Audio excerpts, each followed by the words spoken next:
Evlərimizdə səssiz şəkildə işləyən köhnə və yenilənməmiş internet yönləndiriciləri kiber cinayətkarlar üçün cəlbedici hədəflərə çevrilir. Qlobal Info'ya danışan informasiya texnologiyaları üzrə mütəxəssis Elvin Abbasov deyib ki, bu tip cihazlar tez-tez zərərli proqramlarla yoluxdurulur və ev şəbəkələrinə sızmaq üçün istifadə edilir.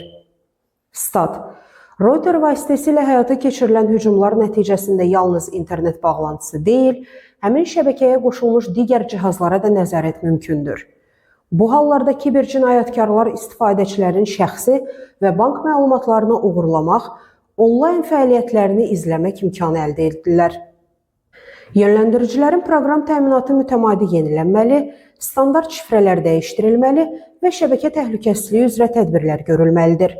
Cihaz artıq istehsalçı tərəfindən dəstəklənmirsə, daha yeni və təhlükəsiz modellə əvəz olunması tövsiyə olunur. Statın sonu.